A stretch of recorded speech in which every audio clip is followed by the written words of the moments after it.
नमस्कार दोस्तों, उम्मीद करता हूँ आपकी तैयारी अच्छे स्तर पे चल रही होगी। पिछला हमने टॉपिक पढ़ा था राजस्थान का एकीकरण, और मैंने आपको उसी दिन बताया था कि हम जो एकीकरण है वो अन्य से भिन्न पढ़ेंगे। पहले अभी का जो ट्रेंड चल रहा है वो क्या है कि किस प्रकार के क्वेश्चन ज़्यादा पूछे जा रहे हैं रियासतों से संबंधित, तो हमने पहली क्लास में उसकी चर्चा की थी। जिन्होंने पहली क्लास नहीं देखी है वो पहली क्लास देख लेंगे, तो मेरे हिसाब से ये क्लास आपके आराम से समझ में आ जाएगी। ठीक है, तो चलते हैं, आज आगे क्लास शुरू करते हैं। तो पहले थोड़ा सा रिवीजन कर लें मोटा मोटा। हमने शुरुआत की थी यहाँ से कि जून 1947 में भारत स्वतंत्रता जो अधिनियम आया था, और उस अधिनियम के तहत ये कहा गया था कि भाई दो देश बन जाएंगे, भारत और पाकिस्तान। रियासतें चाहे, रियासतों को जो अधिकार दिया गया था ना, इसकी धारा 8 में दिया गया था, ये थोड़ा आप नोट कर लेना। ये कहा गया था कि रियासतें चाहे तो आप भारत में मिले, चाहे तो पाकिस्तान में मिले, या अपना एक यूनियन बना सकते हैं। सिंपल सी बात है। तो इसके बाद प्रयास शुरू हुए। हमारे भारत सरकार ने पहला प्रयास शुरू किया था 5 जुलाई 1947, रियासती विभाग की स्थापना की थी, और इसका मुख्य उद्देश्य था रियासतों को ज़्यादा से ज़्यादा राजस्थान में एकीकरण करवाना। अध्यक्ष सरदार वल्लभ भाई पटेल और वीपी मेनन को इसका सचिव बनाया गया था। उसके बाद देखिए, इससे पहले ही कुछ रियासतों ने क्या किया था, संघ बनाने के प्रयास किए थे। और उसमें सीधा क्वेश्चन आपसे पूछ लेते हैं कि भाई राजस्थान यूनियन बनाने का जो पहला प्रयास है वो करने वाले कौन से शासक थे, तो मेवाड़ के महाराणा भोपाल सिंह। हाड़ौती संघ बनाने का प्रयास करने वाले थे भीम सिंह जी, कोटा के शासक, तो नाम याद रहना चाहिए। आपसे पूछ लिया एकीकरण के समय कोटा के शासक, तो सीधी सी बात है। बहादुर सिंह का नाम इसलिए याद रखना है कि बहादुर सिंह ने इस चीज़ का विरोध किया, और बहादुर सिंह के कारण ये नहीं बन सका हाड़ौती संघ। वागड़ राज्य बनाने की स्थापना डूंगरपुर के शासक लक्ष्मण सिंह ने की थी। ये 3 प्रयास मोटे मोटे आपको याद रखना है। ठीक है, फिर हमने शुरुआत की थी कि कुछ रियासतों की विशेषताएं हैं जो उनको अन्य रियासतों से अलग करती है। पहले हमने पढ़ी थी आपके अलवर का जो आपके तेज सिंह था, आपको पता है एकीकरण के दौरान एकमात्र ऐसा शासक था जिसको नज़रबंद रखा गया था, और उसका मुख्य कारण था उसका जो आपके प्रधानमंत्री या सचिव कह सकते हो एन बी खरे का जो है वो गाँव नाथूराम गोडसे का गाँव था। और कहते हैं कि नाथूराम गोडसे की हत्या के अंदर इनका भी सहयोग रहा था। हालांकि दोनों को फिर बाइज्जत बरी कर दिया गया था, लेकिन हमें फिर भी ध्यान रखना है। फिर ले लो भरतपुर में मैंने आपको उस क्लास में बताया था कि दंगे फैल गए थे। ब्रजेश सिंह ने स्वयं ही अपना जो राज्य है वो केंद्र सरकार को समर्पित कर दिया। और मोस्ट क्वेश्चन जो हर बार एग्जाम में पूछा जाता है, और उनका नाम है एहसन सप्रू। आपको पूछा जाएगा कि आपके भरतपुर का जो शासन है वो किसको दे दिया गया था, तो आपको ध्यान रखना है एहसन सप्रू, आप नाम याद रखें। अब अगली जो रियासत है उसकी बात करते हैं जैसलमेर मैंने आपको कल अगली क्लास में बताया था कि ये इसने कह दिया था कि जहाँ जोधपुर जाएगी वहीं पे हम जाएंगे। सीधी सी बात ये है। ठीक है, तो जैसलमेर रियासत की अगर मैं बात करूं तो एकीकरण के दौरान या एकीकरण से पहले आपके एग्जाम में एक क्वेश्चन पूछा जाता है कि निम्न में से वह रियासत जिसने उत्तरदायी शासन की स्थापना के लिए कोई भी कदम नहीं उठाया, तो वो आपको पता है जैसलमेर रियासत थी। और जैसलमेर में सीधा सा कहा जाता है कि वहाँ पे जाने के लिए आपको काठ का घोड़ा और पत्थर की टांगें चाहिए।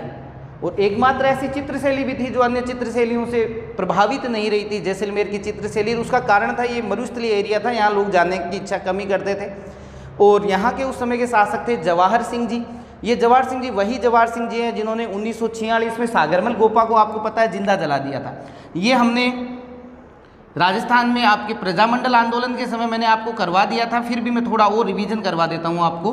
सागरमल गोपा को 1946 में जिंदा जला दिया गया था। सागरमल गोपा के द्वारा जो पुस्तकें लिखी गई थी, जैसलमेर में गुंडाराज, आज़ादी के दीवाने और रघुवीर सिंह का मुकदमा, ये उनके द्वारा पुस्तकें लिखी गई थी। और उनका एक वाक्य बहुत ही फेमस है जो एग्जाम में पूछा जाता है कि सुन ले भूप जवाहर तू जैसाना पे फिर से तिरंगा लहराएंगे। अगर ऐसा वाक्य दे के आपको पूछ ले कि किसके द्वारा कहा गया है, तो आप कहोगे भाई सागरमल गोपा के द्वारा। इन रियासतों का मैंने आपको बता ही दिया था। जैसलमेर को आपको पता है जवाहरलाल नेहरू ने क्या कहा था, 8वां अजूबा। पहले वाली क्लासों का ही रिवीजन चल रहा है। अब देखिए सिरोही की बात अगर हम करें, यहाँ मैं आपको एक चीज़ एक्स्ट्रा बताऊँगा, थोड़ा ध्यान से सुनना।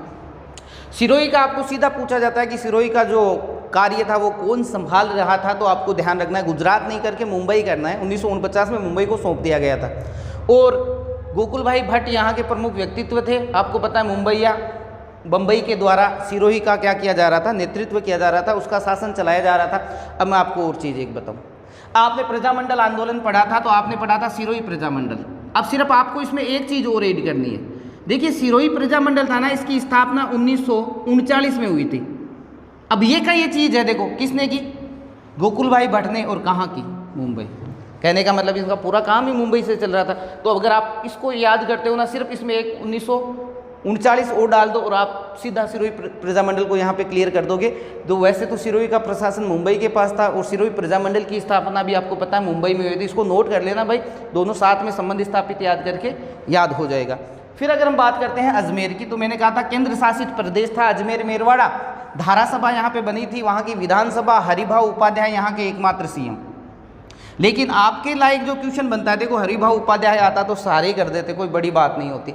आपसे पूछा जाएगा कि अजमेर मेरवाड़ा की तरफ से संविधान निर्मात्री सभा में जो जाने वाले व्यक्ति थे उसका नाम है मुकुट बिहारी भार्गव। आप इसको मोस्ट कर दे भाई, मुकुट बिहारी भार्गव। ये क्वेश्चन आपको अन्य जो एग्जामिनर हैं उनसे थोड़ा सा आगे ले जाएगा। अगर एग्जाम में आता है तो 90% लोगों को ये ध्यान में नहीं रहता। देखिए बांसवाड़ा के बारे में मैंने आपको बताया था कि एकीकरण पे हस्ताक्षर करते समय बांसवाड़ा के महारावल चंद्रवीर सिंह ने कहा था कि मैं अपने डेथ वारंट पे हस्ताक्षर कर रहा हूँ। फिर बात करते हैं बीकानेर। तो बीकानेर राजस्थान की पहली ऐसी रियासत थी 19 रियासतों में जिसने एकीकरण पे सबसे पहले साइन किया। तो उस शासक का नाम भी आ जाता है भाई, साइन करने वाले शार्दुल सिंह जी थे। 7 अगस्त 1947 को इन्होंने साइन किया। और सबसे आखिरी में साइन करने वाली जो रियासत थी वो धौलपुर रियासत थी। उसके शासक उदयभान सिंह जी, आगे भी नाम आएगा उनका। 14 तारीख को किया था, 15 तारीख को देश आज़ाद हुआ 14। उनका लास्ट में करने का आपको पता है कारण क्या था? ये एकमात्र ऐसी रियासत थी आपके राजस्थान की जो अंतिम समय तक यूपी में मिलना चाहती थी। पूरा प्रयास किया यहाँ पे, लेकिन नहीं मिली यूपी में, इसलिए आखिरी में इसका भी आपके राजस्थान में क्या हो गया, विलय हो गया। ये सामान्य सी चर्चाएं हमने पढ़ ली थी। 19 रियासतों के बारे में मैंने आपको मोटा मोटा बता दिया था। आज हम सीधा एकीकरण पे आएंगे। तो 19 रियासतों की बात मैं अगर करूं तो ये मोटी मोटी बातें आपको ध्यान में रखनी है। क्षेत्रफल की दृष्टि से सबसे बड़ी जो रियासत थी क्षेत्रफल में, तो जोधपुर रियासत। क्षेत्रफल की दृष्टि से सबसे छोटी रियासत तो शाहपुरा, आप उत्तर करोगे। शाहपुरा छोटी थी, लेकिन वहाँ के शासक सुदर्शन देव के जो विचार थे वो बड़े थे। राजस्थान में सबसे पहले उत्तरदायी शासन की स्थापना करने वाला अगर प्रजामंडल पूछे तो आप शाहपुरा प्रजामंडल करोगे, और अगर शासक पूछे तो सुदर्शन करोगे। मोस्ट चीज़ है, याद रखें। अच्छा, प्राचीनतम रियासत मैंने बता ही दिया था, मेवाड़ थी। नवीनतम झालावाड़ रियासत थी जिसकी स्थापना 1838 में अंग्रेजों के द्वारा की गई थी, और वहाँ का शासक बनाया था झाला मदन सिंह जी को। क्लियर है? थोड़ा फिर मैंने आपको हाड़ौती का इतिहास बताया था। हाड़ौती राज्य का संस्थापक देवा हाड़ा, कोटा राज्य का संस्थापक माधो सिंह। कोटा आपको पता है शाहजहां के द्वारा निर्मित थी, तो मुगलों के द्वारा निर्मित रियासत थी वो। और झालावाड़ राजस्थान की सबसे नवीनतम रियासत। इनमें यदुवंशी शासकों वाली मैंने आपको बता दी थी, करौली थी यदुवंशी शासकों की, और उसमें मैंने आपको नाम बताए थे कि चाहे गोपाल पाल आ जाए, चाहे मदन पाल आ जाए, चाहे गणेश पाल आ जाए, पाल नाम आते ही आपको करौली जाना है। देखिए गोपाल पाल करौली का संस्थापक, मदन पाल जी ये 1857 की क्रांति के समय, और आखिरी जो आपके नाम मैंने बताया था ये आपके आगे थे इसमें एकीकरण के समय। गणेश पाल जी जो थे ना वो एकीकरण के समय थे। ठीक है, फिर रियासतों की अगर हम बात करें तो एकमात्र मुस्लिम रियासत जो थी वो टोंक थी। तो ये ऑल ओवर हमने काफ़ी कुछ पढ़ लिया है। आज हम राजस्थान का एकीकरण पूरा कर लेते हैं। यहाँ से जो क्वेश्चन पूछा जाता है वो बेसिक क्वेश्चन ये होता है, आपको एक रियासत दे देते हैं, पूछते हैं इस रियासत का विलय है वो किस चरण में हुआ, या निम्न में से इस चरण में किस रियासत का विलय नहीं हुआ। तो ये रियासतें हमें थोड़ी ध्यान में रखनी पड़ेगी। तो मोटा मोटा मैं आपको बता देता हूँ, थोड़ा आपको ध्यान रखना है कि भारत स्वतंत्र अधिनियम के तहत धारा 8 में एक चीज़ कही गई थी कि वही रियासतें अपना स्वतंत्र अस्तित्व स्थापित कर सकती है जिसकी जनसंख्या 10 लाख हो और जिसकी आय जो है वो 1 करोड़ हो। मतलब ये एक देश के रूप में स्थापित हो सकती है। बाकी छोटी रियासतों को तो हर हालत में आपके राजस्थान भारत संघ में मिल जाओ, पाकिस्तान में मिल जाओ, या हम ये कह सकते हैं इनमें भी मिल सकती थी। तो 10 लाख और 1 करोड़ की जिनकी आय होगी वो रियासतें अपना स्वतंत्र अस्तित्व स्थापित कर सकती है, अर्थात एक देश के रूप में। आपको एग्जाम में पूछा जा सकता है निम्न में से कौन सी रियासत नहीं थी। तो आप सबसे पहले राजस्थान की बड़ी बड़ी रियासतों के नाम बोलो तो आप कहोगे साहब जयपुर जनसंख्या की दृष्टि से सबसे बड़ी, आप कहोगे सर जोधपुर क्षेत्रफल में सबसे बड़ी, आप कहोगे उदयपुर राजस्थान की प्राचीनतम रियासत, और आप कहोगे बीकानेर। एकीकरण पर सर्वप्रथम हस्ताक्षर करने वाली जो रियासत थी वो कौन सी थी? बीकानेर। ये आप नोट कर लेना। 10 लाख की जनसंख्या और 1 करोड़ की आय अगर आपकी है तो आप स्वतंत्र अस्तित्व स्थापित कर सकते हैं। आपको सीधा पूछे कितनी ऐसी रियासतें थी, तो संख्या थोड़ी ध्यान में रखना। 4 ऐसी रियासतें थी जिनकी जनसंख्या 10 लाख से ज़्यादा थी और जिनकी आय जो है वो 1 करोड़ से अधिक थी। नोट कर लिया। चलें आगे, आज एकीकरण पढ़ लेते हैं। तो एकीकरण पढ़ने से पहले वही मोटी मोटी बातें बताओ। एकीकरण के समय राजस्थान में रियासतें कितनी, तो आप कहोगे सर 19 रियासतें। मैं कहूँगा ठिकाने कितने, आप कहोगे सर 3 ठिकाने, सबको पता है। और आपसे पूछा जाएगा केंद्र शासित प्रदेश कितना था, तो केंद्र शासित जिसमें अंग्रेज अधिकारी बैठते थे, केंद्र शासित प्रदेश जो था वो अजमेर मेरवाड़ा, अजमेर मेरवाड़ा। हमने पहली कक्षा में भी इसका अध्ययन किया था, आप एक बार वापस इसको देख लें। अब अगर मैं कहूं कि राजस्थान का एकीकरण कितने चरणों में हुआ, तो वो भी मैं सीधा सा मोटा सा बता देते हैं। राजस्थान का एकीकरण 7 चरणों में हुआ था।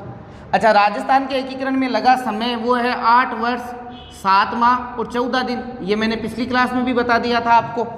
तो अब राजस्थान का हम एकीकरण शुरू करने जा रहे हैं। देखिए कुछ एक्स्ट्रा मैं बताऊंगा आपको जो अन्य आपके कह सकते हैं अन्य क्लासों में आपको नहीं मिलेगा, तो थोड़ा ध्यान से देखना भाई। देखिए अब शुरुआत करते हैं राजस्थान के एकीकरण की। राजस्थान के एकीकरण को आपको इस प्रकार से लिखना है। सबसे पहले आप लिखोगे प्रथम चरण, ठीक है। प्रथम चरण में आपके नाम दिया गया था वो लिख दोगे आप मत्स्य संघ, और फिर आप लिखो तारीख। तो तारीख है आपके मत्स्य संघ की 18 मार्च 1948। क्लियर है। मैं सारी चीज़ें आपको याद करा दूंगा, अंत तक क्लास में बने रहें। किसने उद्घाटन किया, क्या किया, हम आराम से इसको एक बार देख लेंगे। तारीखें याद हो जाएगी, आपको ज़्यादा टेंशन लेने की आवश्यकता नहीं। ये मत्स्य संघ था। अब इसको लिखने के बाद अगला आपका जो रहेगा वो लिखोगे आप सम्मिलित रियासतें। तो इसमें सम्मिलित रियासतें जो थी वो ABCD आप सबके ध्यान में हो गई होगी। अलवर, भरतपुर, धौलपुर, करौली। मैं शॉर्ट में लिखूंगा अलवर, भरतपुर, धौलपुर और करौली। ये 4 रियासतें थी। अब आप उसके नीचे लिखोगे सम्मिलित ठिकाना। सम्मिलित ठिकाना तो आपको पता है अलवर के अंदर नीमराना आता था, तो इसमें नीमराना आ गया। क्लियर है। लिखते जाएं साथ साथ में अलवर में। अब आपको करना कुछ नहीं है। अब मुझे आप बताओ कि प्रथम चरण के तहत कुल कितनी रियासतें और कितने ठिकानों का विलय हुआ था। अब यहाँ पे वो आप लिखोगे 4+1, यानी पहले चरण में 4 तो रियासतें आ गई थी और 1 ठिकाना आ गया था। ये आपको विशेष तौर से ध्यान रखना है। अब देखिए प्रत्येक जो आपके संघ बना था उसकी कुछ विशेषताएं होंगी। इसमें सबसे पहले होगा आपके राज प्रमुख, फिर लिखेंगे राजधानी, ठीक है, फिर लिखोगे प्रधानमंत्री, और आखिरी में आपके एक उद्घाटनकर्ता। तो हम कुछ एक्स्ट्रा चीज़ें पढ़ेंगे इसमें, औरों से अलग पढ़ेंगे कुछ। तो देखिए पहले चरण के तहत जो मत्स्य संघ बना था उसका राज प्रमुख बनाया गया था धौलपुर के शासक उदयभान सिंह को। ये एग्जाम में पूछ लिया जाता है कि किसको बनाया गया, तो उदयभान सिंह जो थे धौलपुर के शासक, उनको आपके बनाया गया था राज प्रमुख। राजधानी देखिए रखी गई थी अलवर। राजधानी कौन सी थी आपके? अलवर। और इसका जो आपके मुख्यमंत्री या प्रधानमंत्री बनाया गया था वो था शोभाराम कुमावत। शोभाराम कुमावत, इनका नाम पूछते हैं भाई। अब तो आपको सिर्फ रटने वाली सी चीज़ें हैं, कुछ एक्स्ट्रा हम जरूर पढ़ेंगे। शोभालाल जी कुमावत जो थे वो अलवर के थे और इनको बनाया गया था प्रधानमंत्री। और अब उद्घाटन करता, देखिए शुरू में आपके उस समय के आपके कोयला मंत्री थे, ऊर्जा मंत्री कह सकते हो, NV गाडगिल। तो NV गाडगिल के द्वारा पहले चरण का क्या किया गया था? उद्घाटन किया गया था। ये नॉर्मल सी बातें मेरे हिसाब से आप सबको पता है। क्लियर है। अब कुछ एक्स्ट्रा पढ़ते हैं। देखिए ये जो उद्घाटन हुआ था, आपको ध्यान रखना है, उद्घाटन हुआ था लोहागढ़ दुर्ग में। और अब मैं आपको बताने जा रहा हूं, उसको थोड़ा ध्यान से सुनिए। देखिए इस उद्घाटन की जो तारीख थी वो एक दिन पहले थी, 17 मार्च 1948 कि 17 मार्च को आपके इन 4 रियासतों का विलय हो जाएगा और इसका नाम मत्स्य संघ रहेगा। लेकिन उस समय के यहाँ के प्रमुख, एक आप ये कह सकते हो प्रमुख व्यक्तित्व कह सकते हो, प्रमुख स्वतंत्रता सेनानी तो नहीं कह सकते हो आप उनको, वो थे ठाकुर देशराज। और ये ठाकुर देशराज ने इसका विरोध किया कि नहीं भाई, जो ये एकीकरण का जो 17 तारीख को जो होने वाला था, इन्होंने किसानों को लेकर वहाँ पे बैठ गए कि नहीं हम तो यूपी में मिलेंगे, या कुछ भी उनकी अपनी मांगे रही होगी, तो मांगे मनाने के लिए बैठ गए। तो इस कारण इस 17 नहीं होके इसका हुआ 18। माध्यमिक शिक्षा बोर्ड की कई ऐसी पुस्तकें आपको मिलेगी, आपने कहीं पढ़ा भी होगा जहाँ इसमें 17 तारीख दी होती है, लेकिन 17 को हुआ नहीं देश राज के कारण, और 18 को हो गया इसका। ठीक है, तो आपको ध्यान रखना है ठाकुर देशराज का जो संबंध है वो भरतपुर से था। और अगर आपने राजस्थान में किसान आंदोलन पढ़े हैं तो आपके एक क्वेश्चन यहाँ से उठता है कि भरतपुर का वह प्रमुख व्यक्तित्व या किसान नेता जिसने शेखावाटी किसान आंदोलन को एक नई दिशा दी, तो भरतपुर का जो नेता होगा वो कौन होगा? ठाकुर देशराज। ये मोस्ट है भाई। इसका कारण बताऊं मैं आपको, आपके क्वेश्चन पूछा जाता है गोपीलाल यादव, एक नाम आता है गोपीलाल यादव, दूसरा है ठाकुर देशराज, ठाकुर देशराज। ठीक है, और एक और आपके कोई सा भी नाम आ जाए, गोपीलाल यादव या ठाकुर देशराज का संबंध राजस्थान के किस प्रजामंडल से है? आप करोगे भरतपुर, क्योंकि इनके नाम ही ये है ही यहाँ के, तो आप भरतपुर ही करोगे ना। ठाकुर देशराज भरतपुर के, और गोपीलाल यादव का संबंध भी किससे होगा? भरतपुर से। कारण बता देता हूँ, आपके जो ये बनाया गया था ना प्रधानमंत्री, ये था उप प्रधानमंत्री। इसको क्या बनाया गया था? गोपीलाल यादव को उप प्रधानमंत्री। तो ठाकुर देशराज का अगर आपको प्रजामंडल से पूछे तो आप भरतपुर प्रजामंडल। देखिए गोपीलाल यादव का नाम तो आपको याद करना पड़ेगा, ये 2 जगह काम आएगा। नंबर 1, भरतपुर में जो प्रजामंडल हुआ उसमें और राजस्थान का एकीकरण हुआ, दोनों में नाम आ रहा है, इसलिए महत्वपूर्ण व्यक्ति बन जाता है गोपीलाल यादव। आपको ध्यान रखना है गोपीलाल यादव के द्वारा भरतपुर प्रजामंडल की स्थापना की गई थी, तो यहाँ का प्रमुख नेता था ये। अब कब की गई थी? तो आपको ध्यान रखना है 1938। और कहाँ की गई थी? रेवाड़ी। एक तरह का रिवीजन हो गया आपके वापस। मोस्ट है, आपसे पूछा जाता है भरतपुर प्रजामंडल का जो घोषणा है वो कहाँ हुई? रेवाड़ी में हुई थी, आया हुआ क्वेश्चन है। तो ये गोपीलाल यादव यहाँ से संबंधित है, मेरे को ये बताना है। उप प्रधानमंत्री गोपीलाल यादव को बनाया गया था, देशराज ने इसका विरोध किया था। तो ये दोनों ही आपके नाम एग्जाम के लायक है, तो आप थोड़ा सा देख लेना। गोपीलाल यादव भरतपुर प्रजामंडल की स्थापना की, पहले अध्यक्ष थे, 1938 में हुई, और कहाँ की? रेवाड़ी में। अब देखिए भरतपुर और अलवर दोनों साथ साथ चलते हैं, तो 1938 में, उसकी भी कब हुई? 1938 में हुई। अलवर की भी, अलवर भी कब हुई? आपके 1938 में ही हुई थी। पानी ले लेता हूँ थोड़ा सा।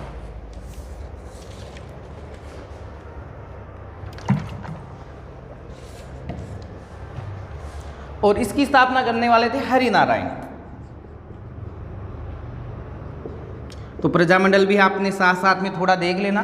गोपीलाल यादव का नाम आते आपने एक्स्ट्रा क्या याद किया? कुछ नहीं किया। 1938 दोनों के साथ साथ चल रहे हैं। ये भी हरि कृष्ण का नाम है, ये गोपी भी कृष्ण का नाम है, और ये भरतपुर आपको पता है भगवान कृष्ण के लिए ही ये क्षेत्र जाना जाता था। दोनों को अच्छी तरह याद कर लें। ठीक है, अब मैं इसको मिटा रहा हूँ, इसको आप यहीं पे लिख लेना ताकि रिवीजन होता रहे अपना। ये ऐसे टॉपिक हैं जो आपके पता है हार्ड टॉपिक आते हैं, इनके तो हम जब बार बार रिवीजन नहीं करेंगे ना तो ये हम भूल जाएंगे। तो उप प्रधानमंत्री बनाया था गया था गोपीलाल यादव को। यहाँ पे मेरे को इतना ही लिखाना था, लेकिन गोपीलाल यादव कौन? वही गोपीलाल यादव जिसने 1938 में भरतपुर प्रजामंडल की स्थापना रेवाड़ी में की थी। भरतपुर प्रजामंडल की स्थापना रेवाड़ी। अलवर की भी 38 में हुई। हरि, गोपी हरि, बस और कहाँ। अब देखिए इस मत्स्य संघ का नाम दिया गया था किसके कहने पे? कन्हैयालाल माणिक्यलाल मुंशी, के मुंशी के कहने पर इसका नाम रखा गया था मत्स्य संघ। तो मत्स्य संघ नाम क्यों रखा गया था? इसका कारण था, आप प्राचीन भौगोलिक उपनामों की क्लास देख चुके हैं तो आपको मैंने बताया था, एक मत्स्य प्रदेश था जिसमें राजस्थान का क्षेत्र आता था, अलवर, भरतपुर, धौलपुर और करौली। और इस मत्स्य जनपद की राजधानी थी विराटनगर, जिसको आप क्या कहते हो? वर्तमान में बेराट कहते हो, एक सभ्यता स्थल है। क्लियर है ना? तो ये क्षेत्र प्राचीन समय में आपके पांडवों से संबंधित रहा था, तो इसीलिए के मुंशी के द्वारा इसको क्या कर दिया गया भाई? नाम की कहा कि भाई इसका नाम रखो क्या? मत्स्य संघ। क्लियर है? ये पहला चरण समाप्त, जिसमें आपको देखना है मत्स्य संघ बना था 18 मार्च की तारीख है। 4+1 ये अपने को अलग लेके चलना है आप। ठीक है, सम्मिलित रियासतें, सम्मिलित ठिकाना, राज प्रमुख उदयभान सिंह, राजधानी अलवर, प्रधानमंत्री शोभाराम के साथ गोपीलाल यादव, उप प्रधानमंत्री, उद्घाटन करता NV गाडगिल। के.एम. मुंशी के कहने पे इसका नाम दिया गया था। लोहागढ़ दुर्ग में इस पहले चरण का क्या हुआ था? उद्घाटन। ये पहला चरण समाप्त। फिर आप लिखिए द्वितीय चरण। ठीक है। इस द्वितीय चरण के तहत नाम दिया गया था पूर्व राजस्थान। आपको याद रखना है, देखिए इसको कहते हैं राजस्थान संघ। अब संघ नहीं याद करके आपको करना है यूनियन। मैं फिर कह रहा हूं, आपको याद क्या करना है, इसको पूर्व राजस्थान नाम दिया गया, इसको राजस्थान संघ भी कहा गया, और अंग्रेजी में हम इसको कहते हैं राजस्थान यूनियन। ये देखना, परीक्षा में ये नाम आता है कि निम्न में से राजस्थान यूनियन में कौन सी रियासत आकर मिली। तो वहाँ समस्या ये हो जाती है कि यार ये राजस्थान यूनियन कौन सा क्षेत्र रह गया है, पहला चरण, तीसरा, चौथा, पांचवा कौन सा था। तो राजस्थान यूनियन मेरे हिसाब से आपको याद करना है, राजस्थान यूनियन या पूर्व राजस्थान। और ये जो तारीख थी पहले से 7 दिन आगे ले लो, 25 मार्च 1948 में चल रहा है, 25 मार्च 1948, वही ले लो सम्मिलित रियासतें,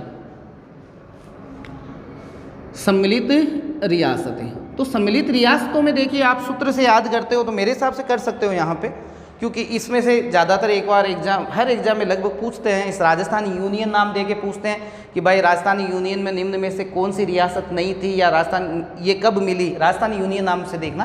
तो इसमें सूत्र आपके लगभग सबके ध्यान में होगा, बाबू, झाड़ू, कीको, प्रसाटो। मैं फिर कहता हूँ, सूत्र से जितना हो सके कम, लेकिन यहाँ पे क्या है, क्वेश्चन आता है बार बार, इसलिए यहाँ आप सूत्र से देख सकते हो। अब देखिए इसमें आप सबसे पहले बांसवाड़ा ले लो, सम्मिलित रियासतों में बांसवाड़ा, मैं शॉर्ट में नाम लिख रहा हूँ, बू से बूंदी, झा से झालावाड़, ठीक है, डू से डूंगरपुर, की से किशनगढ़, को से कोटा, प्र से प्रतापगढ़, सा से शाहपुरा, और टो से टोंक। टो से क्या ले लोगे, टोंक। बांसवाड़ा, बूंदी, झालावाड़, डूंगरपुर, किशनगढ़, कोटा, प्रतापगढ़, शाहपुरा और टोंक, कुल मिला के इन रियासतों का आपके राजस्थान में विलय हुआ था। 9 रियासतें हो गई है, 1 2 3 4 5 6 7 8 9। अब देखिए अगर आपको ऐसे याद नहीं करना तो मैं सीधा बता देता हूँ, हाड़ौती की 3 रियासतें याद करो। हाड़ौती में आपके बूंदी आ गई, कोटा आ गया और झालावाड़ आ गया, 3 आ गए ना। अब आप वागड़ की 3 याद कर लो, हाड़ौती की 3 के साथ वागड़ में आपको पता है बांसवाड़ा, डूंगरपुर और प्रतापगढ़, ठीक है। अब आप याद करो एकमात्र मुस्लिम रियासत टोंक, छोटी रियासत शाहपुरा, छोटी रियासत शाहपुरा, और एक आप क्या कर दोगे, किशनगढ़। ऐसे भी याद कर सकते हैं, वापस सुन लेना, हाड़ौती की 3 बोलो, कोटा, बूंदी, झालावाड़, 3 हो गई। वागड़ की 3 बोलो, बांसवाड़ा, डूंगरपुर, प्रतापगढ़, 6। एकमात्र मुस्लिम रियासत कौन सी थी, टोंक, 7। सबसे छोटी रियासत कौन सी थी, शाहपुरा, 8। और एक आपके क्या रह गया, कौन सा, किशनगढ़। ये हो गई आपके 9 रियासत। अब देखो सम्मिलित ठिकाना, तो आपको पता है कि ये बांसवाड़ा आ गया तो ये कुशलगढ़ भी आ जाएगा, और कुशलगढ़ जो है वो आपको पता है बांसवाड़ा में। और यहाँ तक कि मैं अगर मैं बात करता हूँ तो मैं ये कह सकता हूँ 9+1, 4+1 पहले चरण में, और दूसरे चरण में आपके 9+1 रियासतों का विलय हो चुका था। अब वो के वो सारे के सारे आप पद ले लो, पद में वही राजधानी, पहले राज प्रमुख लिख देते हैं, चलो राज प्रमुख लिख लो पहले, राज प्रमुख के बाद वही राजधानी, राजधानी के बाद प्रधानमंत्री, और प्रधानमंत्री के बाद आपके वो का वो उद्घाटन करता।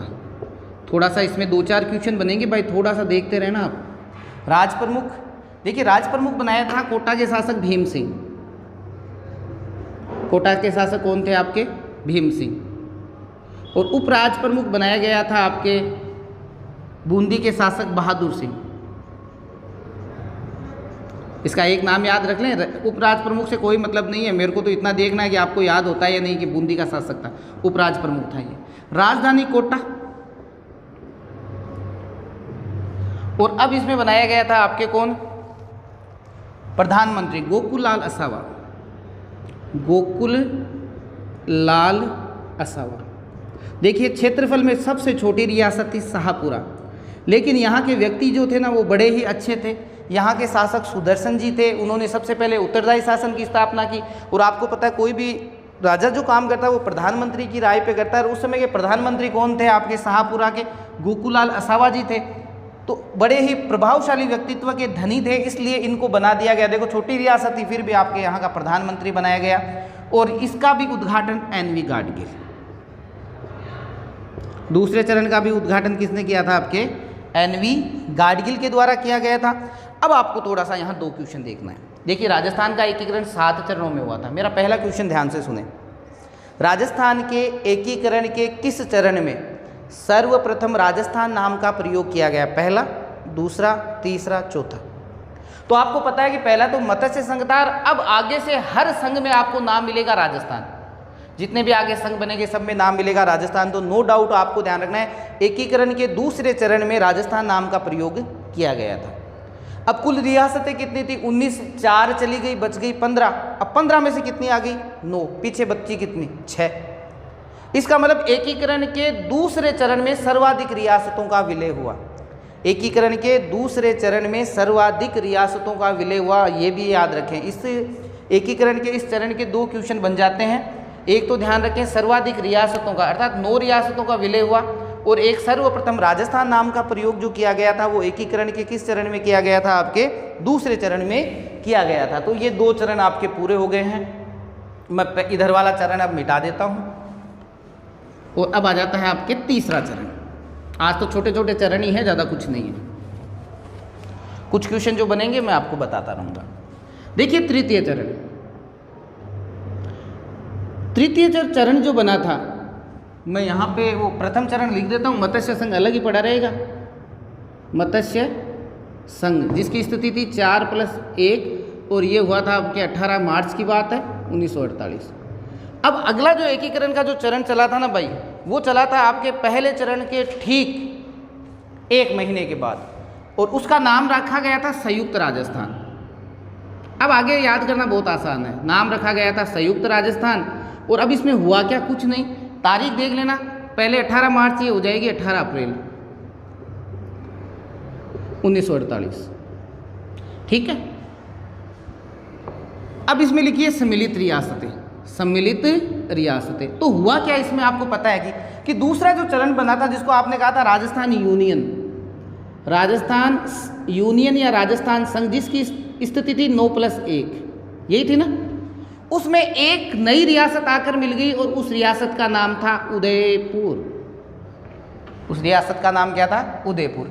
अब जैसे जैसे रियासतें आती जाएगी वैसे वैसे सारे पद उन्हीं रियासतों के पास जाते रहेंगे। अब मुझे अगर मैं एग्जाम में पूछूं, देखो यहाँ गलती करते हैं बच्चे, मैं एग्जाम में पूछूं अगर आपसे कि एकीकरण के तीसरे चरण तक कितनी, एकीकरण के तीसरे चरण में कितनी रियासतें मिल चुकी थी, तो एकीकरण के तीसरे चरण में देखो 9+1+1 ये हो गई। मतलब मैं ये कह सकता हूँ कि संयुक्त राजस्थान में पूछ ले रियासतें कितनी थी, तो आप कहोगे साहब 10 रियासतें। इससे आपसे पूछे ठिकाना कितना था, आप कहोगे 1। ये मोस्ट चीज़ है जो आने वाले टाइम में आएगी, ज़्यादातर हम इसको ध्यान में नहीं देते हैं। आपसे पूछ ले कि संयुक्त राजस्थान में कितनी रियासतें थी, संयुक्त राजस्थान में 10 रियासतें थी और एक क्या था? ठिकाना। अब सारे के सारे पद जो है वो कहाँ चले जाएंगे? उदयपुर के पास चले जाएंगे। तो आप सबसे पहले लिख दो राजधानी, राजधानी उदयपुर। अब ले लो राज प्रमुख, ये लीजिए भोपाल सिंह जी उदयपुर। सारे पद उदयपुर के पास, आगे जयपुर आएगा, सारे पद जयपुर के पास, चलते रहेगी ये कहानी। ये मेवाड़ के शासक है। ठीक है। अब ले लो मुख्यमंत्री, तो मुख्यमंत्री यहाँ का फेमस व्यक्तित्व माणिक्यलाल वर्मा, ये लीजिए माणिक्यलाल वर्मा। और अब ले लो उद्घाटनकर्ता।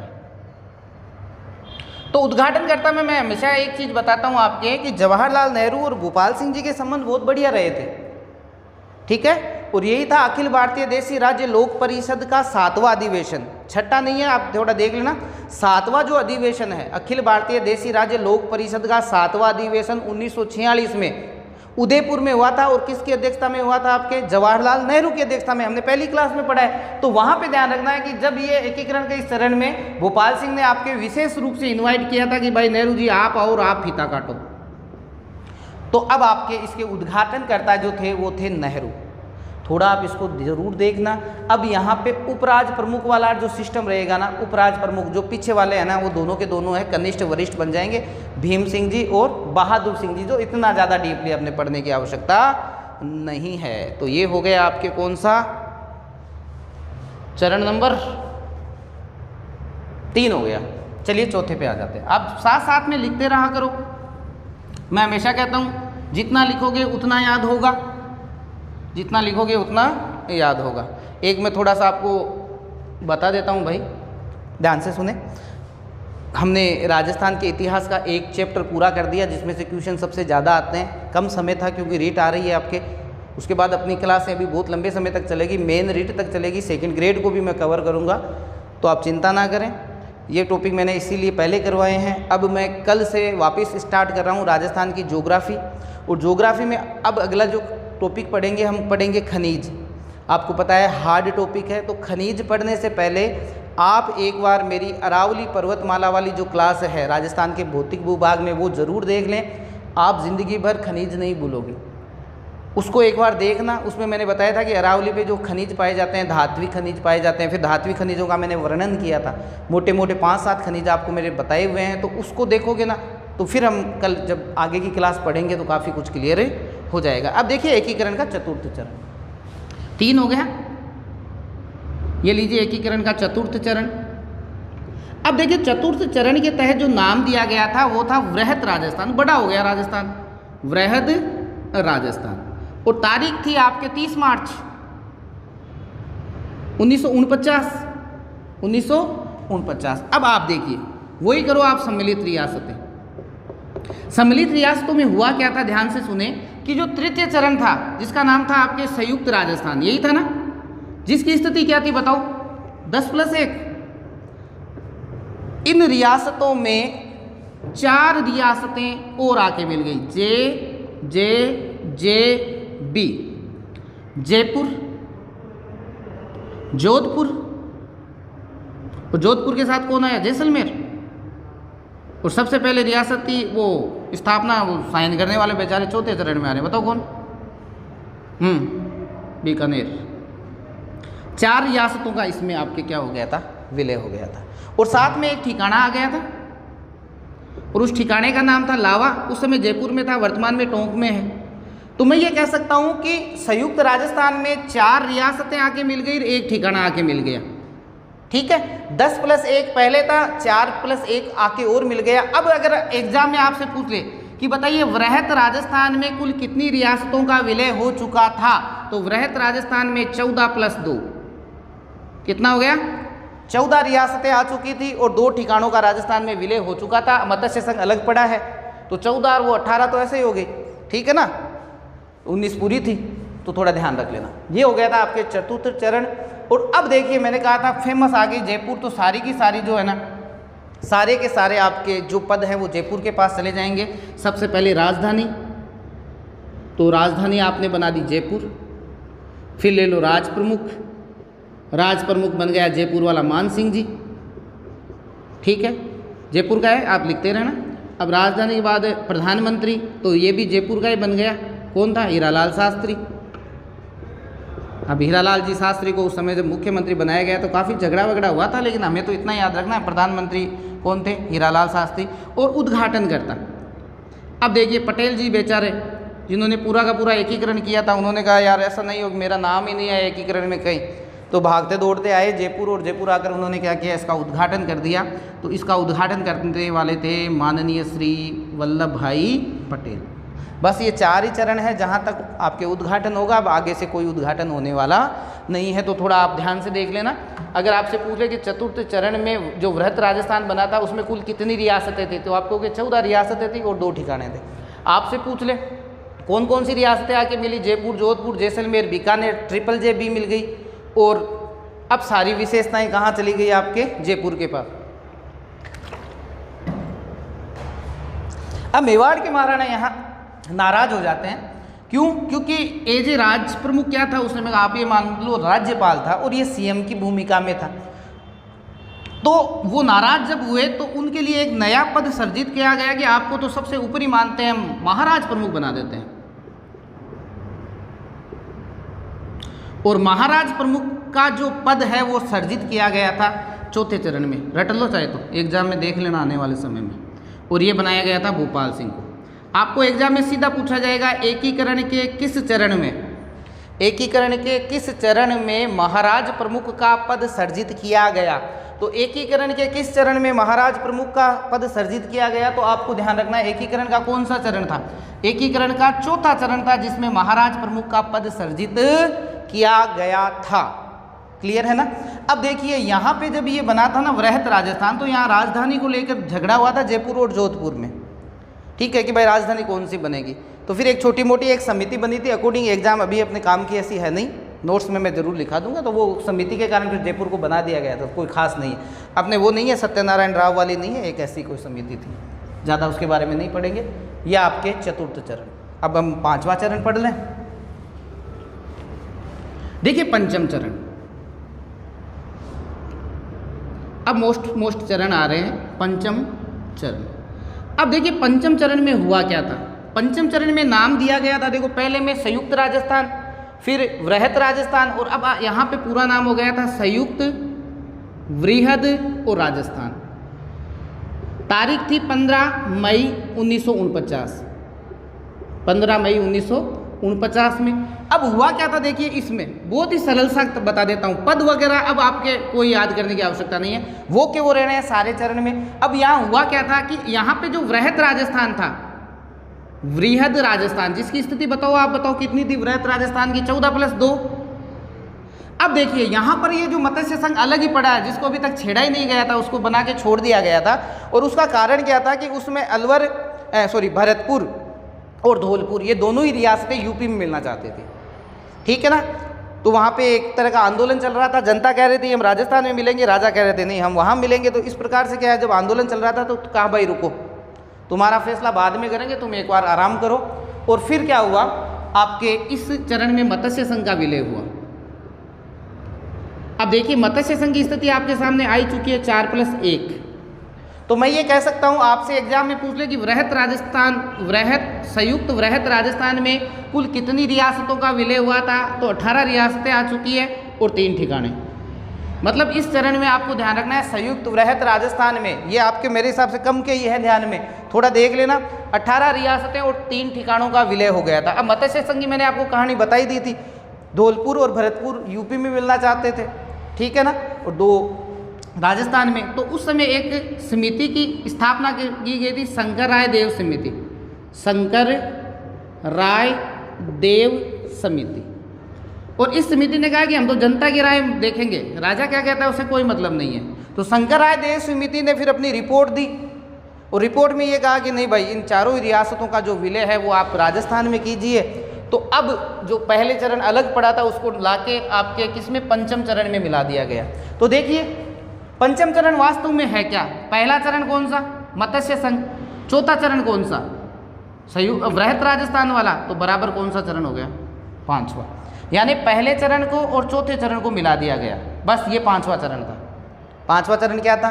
पहले चरण का मतलब 4+1 में चौथा चरण का मतलब 14+2, इन सबको मिला दिया गया। तो ये 5वां चरण हो गया जिसमें है 18+3। ये छोटा सा ध्यान रखें, आपको एग्जाम में पूछा जाएगा।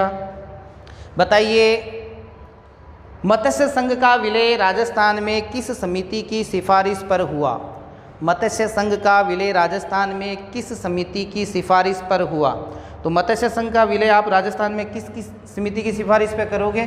शंकर राय देव समिति। मैं इसको पहले लिखाना चाहता था क्योंकि ये मोस्ट चीज़ है, लेकिन आप फिर कहते तो ये लो सर आप तो भी सीधे समितियों में आ गए, अन्यथा मैं 3-4 समितियां शुरू में ही लिखा देता, वो मोस्ट बहुत ज़्यादा थी, उनको याद करना है, तो इसको मोस्ट में ले लेना, शंकर राय देव समिति। और फिर मैंने आपको एक बताया था कि धौलपुर एकमात्र ऐसी रियासत थी जो अंत तक यूपी में मिलना चाहती थी। अगर परीक्षा में पूछ ले कोई तो धौलपुर, इसी कारण 14 अगस्त को इसने साइन किए थे, ठीक है ना।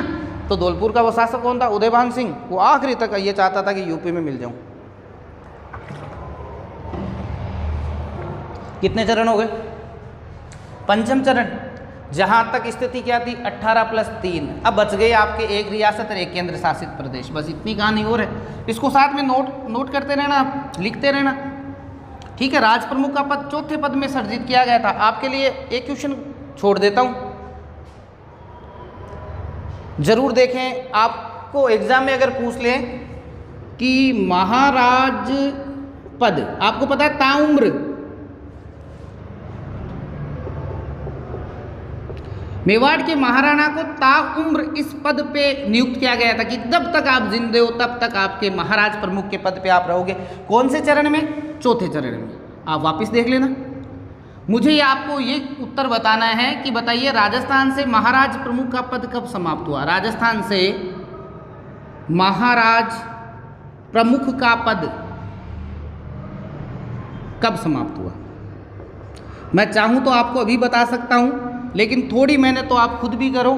आपको भगवान ने गूगल बाबा दिया हुआ है, गूगल बाबा पे आप सर्च कर सकते हो तो आपको मिल जाएगा कि जिस दिन मेवाड़ के महाराणा भूपाल सिंह की मृत्यु हुई उसी दिन राजस्थान से महाराज प्रमुख का पद जो है वो समाप्त हो गया। ये क्वेश्चन आप खुद नोट कर लेना अपनी बुक में, सन आप ज़रूर लिख लेना। तो राजस्थान से महाराज प्रमुख का पद जो है वो कब समाप्त हुआ, ये क्वेश्चन आपके लिए है। थोड़ी मेहनत आप भी करें, सारा का सारा आपको यहाँ थोड़ी मिलेगा, थोड़ी मेहनत आप भी करें। तो ये हो गया पंचम चरण। अब देखो षष्ठ चरण, छोटा सा थोड़ा सा हो रह गया भाई, अब थोड़ा सा बने रहें। छठा चरण था। अब देखिए नाम क्या हो रहा है यहाँ पे, अब हो गया अपना राजस्थान। नाम क्या हो गया? राजस्थान। तारीख थी अपना संविधान लागू हुआ था 26 जनवरी 1950। अब इसमें हुआ क्या? सबसे पहले देखिए कुछ नहीं हुआ। जो आपके पहले बना हुआ था ना 18+3, जिसका नाम था संयुक्त वृहत राजस्थान, उसमें एक रियासत और आ गई, सिरोही। तो इस सिरोही का जो आपको पता है कि प्रशासन मुंबई के पास था, सरदार वल्लभ भाई पटेल गुजरात के थे। तो अब ध्यान रखें सिरोही तो आ गई, लेकिन आबू और देलवाड़ा को छोड़कर, आबू और देलवाड़ा का जो क्षेत्र है ये दोनों का दोनों क्षेत्र अभी आपके चले गए थे मुंबई, जिसको आप कह सकते हो गुजरात बाद में। तो मुंबई ने अपने अंडर में रख लिए थे कि भाई आबू और देलवाड़ा। देखो सीधी सी बात है, एकीकरण करने वाले सरदार वल्लभ भाई पटेल, और राजस्थान में अगर कुछ देखने के लायक है तो कौन सा है? देलवाड़ा और आबू वाला एरिया है। और सीधी सी बात है टूरिस्ट जो आते हैं वो राजस्थान में यहाँ सबसे ज़्यादा आते हैं। तो उन्होंने सोचा, पटेल साहब ने ऐसा सोचा होगा, हम तो क्या कर सकते हैं, अनुमान। वैसे महापुरुष के लिए अनुमान भी गलत लगाना है, हो सकता है उन्होंने नहीं किया, लेकिन सोचा कि भाई ये गुजरात में रहेगा तो गुजरात का थोड़ा फ़ायदा हो जाएगा। चलिए कोई बात नहीं, आबू और देलवाड़ा नहीं आया, सिर्फ सिरोही आ गई, गोकुल भाई बटवाली। आबू और अभी कहाँ है? मुंबई के अंडर में है। ठीक है भाई। और अब देखिए यहाँ से दो क्वेश्चन मैं आपको और बना देता हूँ। प्रश्न नंबर 1 जो एग्जाम में बार बार पूछा गया है, ध्यान से सुनना, कि राजपूताना के भौगोलिक भूभाग को, एग्जाम में क्वेश्चन क्या आता है? राजपूताना के भौगोलिक भूभाग को राजस्थान नाम की मान्यता कब मिली? राजस्थान नाम की मान्यता, क्योंकि इससे पहले आप खुद देखिए, इससे पहले जो भी अपने संघ बन रहे थे, जिसमें आपने पूर्व राजस्थान पढ़ा था, संयुक्त राजस्थान पढ़ा था, वृहत राजस्थान पढ़ा था, संयुक्त वृहत राजस्थान पढ़ा था, लेकिन वो सब संघ के नाम थे। हमारे राज्य का उस समय कोई नाम नहीं था। आपने गीत भी सुने होंगे, ये है अपना राजपूताना नाज इसे तलवारों पे। तो आज भी दिल्ली की तरफ हमारे क्षेत्र को राजपूताना ही कहा जाता था। लेकिन केंद्र सरकार ने 26 जनवरी 1950 को भारत का नक्शा जारी किया, और नक्शा जारी करके लिखा कि भारत की उत्तर पश्चिम दिशा में स्थित यह राज्य, जिसको पहले आप राजपूताना कहते हो, आज से इसका नाम राजस्थान हो गया भाई। तो राजपूताना के भौगोलिक भूभाग को राजस्थान नाम की मान्यता कब मिली? मैं इसको वेरी मोस्ट क्वेश्चन मानता हूं, आपको ध्यान रखना है। 26 जनवरी 1950। किस चरण में मिली? छठे चरण में। छठे चरण में हमने एक राज्य के रूप में क्या हो गए? हम स्थापित हो गए। और इस दिन जयपुर को राजस्थान की राजधानी घोषित किया गया। अब ध्यान से देखना, ये राजस्थान की राजधानी है। उस समय जो राजधानी बनी थी आपके, वृहत राजस्थान की राजधानी जयपुर बनी थी, लेकिन वो एक संघ था। ठीक है, ऐसे तो अलवर वो अलग ही पड़ा था भाई, अलवर भी तो राजधानी थी, मत्स्य संघ का विलय नहीं हुआ, तो उस समय दो राजधानियां थोड़ी होगी। इसलिए ध्यान रखें, जयपुर को राजधानी बनाया गया इस दिन। जयपुर को क्या बनाया गया? राजधानी। फिर सुनना, एक क्वेश्चन हो रहा है कि केंद्र सरकार के द्वारा इस क्षेत्र को राजस्थान नाम की मान्यता कब मिली? तो केंद्र सरकार के द्वारा जो हमें मान्यता मिली है वो है आपके 26 जनवरी 1950। एकीकरण का कौन सा चरण ले लोगे आप? छठा चरण। ठीक है। सिरोही का कौन सा क्षेत्र नहीं आया अभी तक? आबू और देलवाड़ा। अब देखिए राजधानी को लेकर कुछ समस्याएं हुई थी यहाँ पे, और राजधानी को लेकर समस्या क्या हुई कि जयपुर ने कहा हम राजधानी बनेंगे, जोधपुर ने कहा नहीं राजधानी तो जोधपुर रहेगी, उदयपुर वाले ने कहा नहीं उदयपुर, कोटा वाले ने कहा कोटा, भरतपुर वाले ने कहा भरतपुर। सब ने अपनी अपनी मांग रखी। कौन कौन थे मांग रखने वाले? जयपुर, जयपुर ने कहा राजधानी भाई हम बनेंगे, हम दिल्ली के सबसे नज़दीक है। जोधपुर ने कहा भाई क्षेत्रफल में सबसे बड़े हम बनेंगे, ठीक है। बीकानेर ने कहा नहीं बापू, सबसे पहले एकीकरण पे साइन मैंने किया, मैं बनूंगा। उदयपुर ने कहा राजस्थान की प्राचीनतम राजधानी हूँ, मैं बनूंगा। कोटा ने कहा भाई बहुत शक्तिशाली हूँ, मैं भी बनूंगा। तो कुल मिलाकर इनमें लड़ाई शुरू हुई। इस लड़ाई को मेटने के लिए पहले ही एक समिति का गठन किया गया था जिसका नाम था सत्यनारायण राव समिति। सत्यनारायण राव समिति। इस सत्यनारायण राव समिति ने देखा कि भाई कौन सा ऐसा क्षेत्र है जो वास्तव में राजधानी बनने के लायक है। तो उन्होंने देखा कि भाई जयपुर, यहाँ पानी की कोई समस्या नहीं है। जोधपुर वैसे बहुत बढ़िया जगह थी लेकिन पानी की समस्या थी, और राजधानी होगी, पानी की समस्या रही तो बैठेगा नहीं। जयपुर नज़दीक भी था, केंद्र में अच्छे इसके संबंध भी थे, ठीक है ना। तो अब यहाँ पे क्या हुआ, सत्यनारायण राव समिति ने बना दिया जयपुर को राजधानी। मैं आपको एक चीज़ और बताता हूँ। 1949 में राजस्थान उच्च न्यायालय की स्थापना जयपुर में की गई थी। कहाँ की गई थी? जयपुर में। राजस्थान का जो पहला उच्च न्यायालय 1949 में बना था, राजस्थान उच्च न्यायालय की स्थापना कहाँ की गई थी? जयपुर में की गई थी। अब जयपुर को राजधानी बना दिया, जोधपुर वाला नाराज हो गया। तो इस सत्यनारायण राव समिति ने सिफारिश की कि एक काम करो, जयपुर से जो ये हाई कोर्ट है, इस हाई कोर्ट को जोधपुर स्थानांतरित कर दो। तो सत्यनारायण राव समिति की सिफारिश पर फिर आपके जयपुर से कहाँ स्थानांतरित कर दिया गया? 58 के लगभग आपके जोधपुर में स्थानांतरित कर दिया गया। और यहाँ फिर ये बन गई मुख्य पीठ, और फिर राजस्थान उच्च न्यायालय की खंडपीठ की स्थापना जयपुर में की गई थी। तो आपसे अगर एग्जाम में पूछे कि 1949 में राजस्थान उच्च न्यायालय की स्थापना कहाँ हुई, आप जोधपुर मत कर देना, जयपुर हुई थी। किस समिति की सिफारिश पर? आप कहोगे सत्यनारायण राव समिति की सिफारिश पर। कहाँ भेज दिया गया? जोधपुर आपके इसको भेज दिया गया, तो जोधपुर को मिल गया। बीकानेर को आपको पता है शिक्षा विभाग,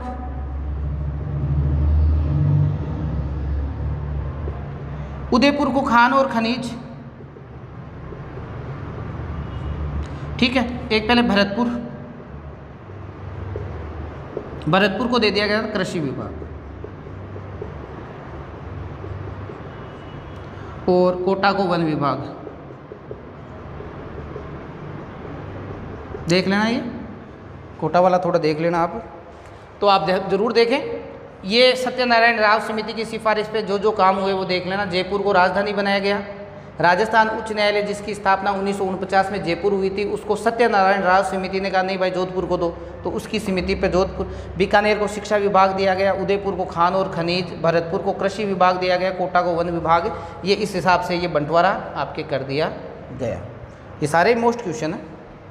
चलिए एकीकरण का आखिरी चरण पढ़ें और आज एकीकरण अपना समाप्त।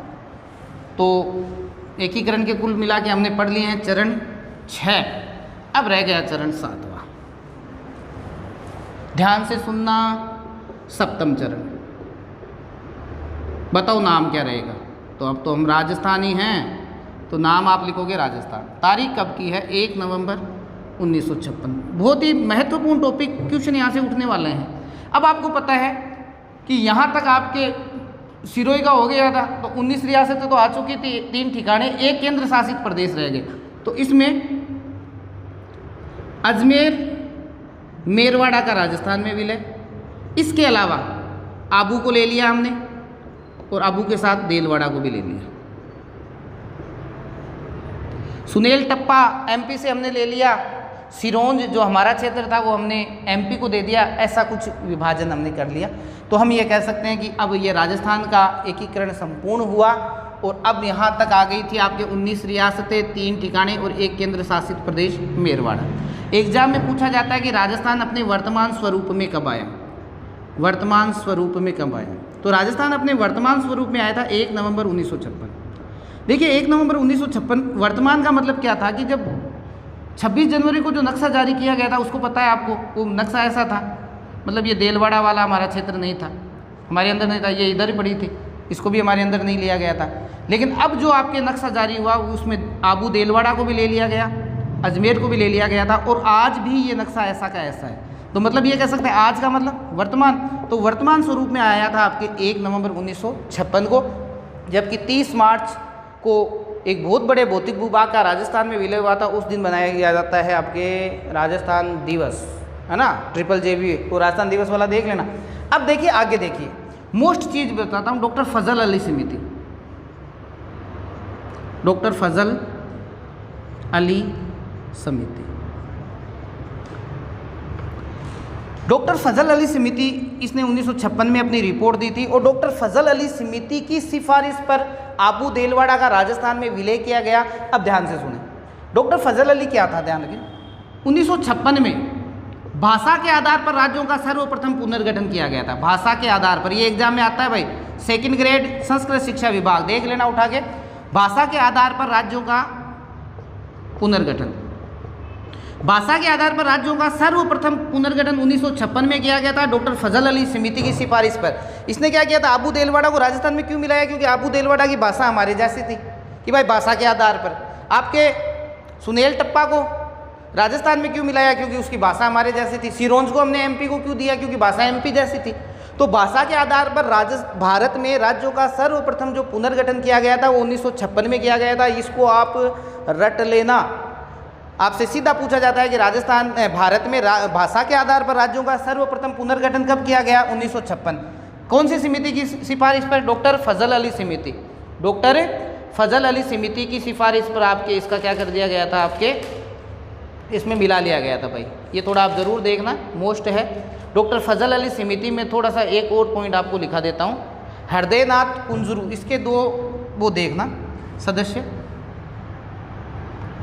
हृदयनाथ कुंजरू, क्योंकि एक बार आ चुका है। और एक आप और ज़रूर नाम लिखिए, के.एम. पणिकर, ये बीकानेर के पणिकर, ये इस समिति के सदस्य थे। दो सदस्य, एक अध्यक्ष हो गए। डॉक्टर फजल अली, तो आपसे पूछ रहे डॉक्टर फजल अली समिति में निम्न में से कौन नहीं था। मोस्ट है तभी तो लिखा है, आपको पता नहीं तो मैं नाम तो बहुत कम लिखाता हूँ, क्योंकि फजल अली समिति के बार बार पूछे जाते हैं। तो राज्यों के गठन का ध्यान रखें, भाषा के आधार पर राज्यों का सर्वप्रथम पुनर्गठन 1956। और इस समय राजस्थान से राज प्रमुख का पद समाप्त कर दिया गया था। अब देखो यहाँ से क्वेश्चन कौन सा उठता है वो देखें। आपके 7वां संविधान संशोधन हुआ था, 7वां संविधान संशोधन। 7वां संविधान संशोधन 1956 में हुआ था। और जब अंग्रेज यहाँ थे तो यहाँ पर ए बी और सी कैटेगरी के थे, केंद्र के सीधे अधीन थे। बी के अंदर आती थी रियासतें। तो रियासतों को जब हमें जो नामकरण दिया गया था ना, हमें 20 श्रेणी का माना गया था कि कह सकते हो जिस राज्य का जो गठन है वो रियासतों से हुआ है, तो उसको 20 श्रेणी में, सी वाला तो वो सीधा केंद्र शासित में था। तो जब हम ये कह सकते हैं कि 26 जनवरी 1950 को जब हमें राजस्थान नाम की मान्यता मिली तो हमें 20 श्रेणी का राज्य घोषित किया गया। 7वें संविधान संशोधन के द्वारा ये सूचियाँ खत्म कर दी गई, तो हमें बी सूची में नहीं, अब हम भारत का एक सामान्य सा राज्य बन गया। तो एक तो पहला काम ये हुआ था। और 7वें संविधान संशोधन के द्वारा राज प्रमुख का पद समाप्त कर दिया गया। राज प्रमुख का पद, ये एग्जाम में पूछा जाता है भाई कि राज प्रमुख का पद किस संविधान संशोधन के द्वारा समाप्त किया गया, 7वां संविधान संशोधन। इस कैटेगरी का क्वेश्चन है। 7वां संविधान संशोधन जिसमें हमें श्रेणी से हटा दिया गया था, हम 20 श्रेणी में थे। 26 जनवरी 1950 ने कहा कोई श्रेणियाँ नहीं होगी भारत में, हटाओ सारी श्रेणियाँ। दूसरा काम क्या किया कि अब नहीं भाई, राज प्रमुख पद नहीं रहेगा, राज प्रमुख की जगह अब हो जाएगा राज्यपाल। तो अब यहाँ पे अपने पहले राज्यपाल जो राजस्थान के बने थे, गुरमुख निहाल सिंह जी बने थे ना, गुरमुख निहाल सिंह, सबसे लंबे समय तक बेचारे रहे थे ये गुरमुख निहाल सिंह जी। और उस समय आपके सीएम, क्योंकि ये 56 की बात चल रही है तो सीएम ध्यान रखना, मोहनलाल सुखाड़िया थे वो, मोहनलाल सुखाड़िया। और अजमेर उस समय मिला था, तो अजमेर राजस्थान का 26वां जिला था, ये ध्यान रखना। उस समय जिले भी बढ़ गए थे, तो आपसे एग्जाम में पूछ रहे राजस्थान का 26वां जिला कौन सा है, तो राजस्थान का जो 26वां जिला बना था वो बना था आपके कौन सा, अजमेर। तो इस प्रकार से आपको ध्यान रखना है, भाषा के आधार पर राज्यों का पुनर्गठन सबसे पहले 1956 डॉक्टर फजल अली समिति की सिफारिश पर किया गया था। पणिकर और कुंजरू, ऐसे शॉर्ट में नाम याद रख लो, पणिकर और कुंजरू उसके सदस्य थे। डॉक्टर फजल अली समिति, आपको ध्यान रखना है, सत्यनारायण राव समिति, इसमें राजधानी बनाई गई। और मत्स्य संघा विलय जो है वो शंकराय देव समिति की सिफारिश पर हुआ। तो इस कुल मिलाकर राजस्थान का एकीकरण अब पूर्ण हो गया है। सिरोही को वापस याद करो, सिरोही का किसके पास था, मुंबई के पास। अच्छा, सिरोही प्रजामंडल की स्थापना 1939 कहाँ, मुंबई में। अच्छा, भरतपुर वाली याद ही है आपको, रेवाड़ी, राजस्थान के 4 ऐसे प्रजामंडल थे जिनकी स्थापना उनके राज्य से बाहर हुई। वीडियो देख के पता कर लेना। ज्योग्राफी पढ़ाऊँगा। अब आपको अरावली वाली एक क्लास ज़रूर देखनी है, नहीं तो फिर ये हार्ड टॉपिक हैं, आप ऐसा ज़्यादातर छोड़ने की कोशिश करते हो। मैं बार बार आपको रिवीजन इसलिए करा रहा हूँ, जैसे आपने एकीकरण पढ़ा है, मैं बीच में प्रजामंडल में इसीलिए घुसेड़ रहा हूँ ताकि वो आपको एक बार रिवीजन होता रहे, बार बार ये चलता रहे। तो धन्यवाद, कल मिलते हैं आगे की क्लास में। वीडियो अच्छा लगे तो लाइक कर देना, सब्सक्राइब कर देना और शेयर कर देना। ये आज पहली बार ही बोला है शायद। धन्यवाद।